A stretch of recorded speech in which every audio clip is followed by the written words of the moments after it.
ललित मेहता जी। राधे राधे गुरुदेव जी। राधे राधे महाराज जी।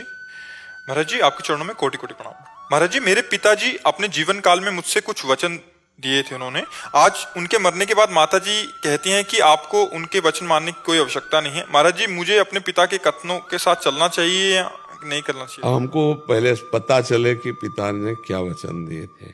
अगर वो अधर्म के वचन है तो माँ की बात माननी चाहिए, क्योंकि माँ अर्धांग है, पिता से ज्यादा अधिकार वो रखती है। अगर धर्मयुक्त वचन है तो माँ से विनय करके सहयोग, माँ का अनुमति रूपी सहयोग ले लेना चाहिए और पिता की आज्ञा का पालन करना चाहिए। गुरुजी को ऐसा हुआ था कि पारिवारिक मतभेद हो गए थे, जिसमें छोटे भाई ने क्या किया, उनके साथ प्रॉपर्टी का कुछ हेरफेर कर लिया था।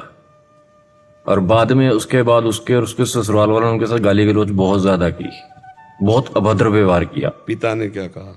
पिताजी ने उसके साथ बातचीत करनी बंद कर दी थी, छोटे भाई से, छोटे के साथ। तो आपको क्या आदेश किया था? मतलब कि मुझे ये बोला था कि सारी जिंदगी इससे बरतना नहीं है, कभी भी इससे मतलब कि इसके साथ कोई मतलब किसी तरीके का संपर्क नहीं रखेगा। हाँ, अब वो बात आपको नहीं, माता अगर इसके पास जाएगी तूने हाथ जोड़ देने हैं। हाँ नहीं, अब बात तो नहीं माननी। क्यों? पिता उस समय वो द्वेष भाव से बोल रहे थे, उनका भाव धर्मयुक्त नहीं है। तुम भाई हो, सहोदर भ्राता हो, जरूरी पड़ने पर तुम्हारी भुजा एक साथ खड़ी होनी चाहिए भाई के लिए। वो उस समय द्वेष भाव से बोल रहे थे, कोई धर्मात्मा पुरुष के वचन नहीं बोल रहे थे। धर्मात्मा पुरुष के वचन ये होते कि बेटा, इसने कुबुद्धि के कारण अमंगल क्रिया किए, लेकिन तुम बड़े हो, मेरे जाने के बाद पिता की तरह इसका ध्यान रखना, इससे कभी वैर मत करना। ये धर्मात्मा पुरुष के वचन होते। तुम्हें माँ की बात माननी चाहिए, पिता की बात को हटा देना चाहिए। आप हमारी बात, लेकिन उस वक्त माताजी भी उनके खिलाफ थे। नहीं, आप हमारी बात सुनो।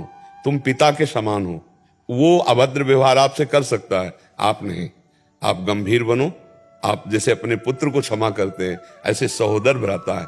ये आजकल मूर्खता चल गई है, थोड़े थोड़े हिस्से में, थोड़े थोड़े पैसे, थोड़ी थोड़ी जमीन में अपने भाई को कत्ल कर देते, अपने भाई को मार देते हैं। ऐसा नहीं यार, थोड़े से हम कह रहे हैं, अगर थोड़ा सा हिस्सा ज्यादा दे देने से तू प्रसन्न रहता है, ले जा भाई, तू आनंद से रहे, मस्ती से खा पी, कभी हम तेरा विरोध नहीं करेंगे, कभी तुझे डांटेंगे नहीं, हम अपना और कमा लेंगे। भाई हो तुम हमारे, जिस उदर में हम पले उसी उदर में तुम पले हो। हम तुम्हारा अमंगल और अहित नहीं होने देंगे। छोटा कर सकता है आपसे, आपको नहीं करना है। आप बड़े हो, आप पिता के समान हो। तो जो माता का अगर इस समय पक्ष है तो उसी पक्ष में रहिए, और वैर विरोध ना जन्मने पावे।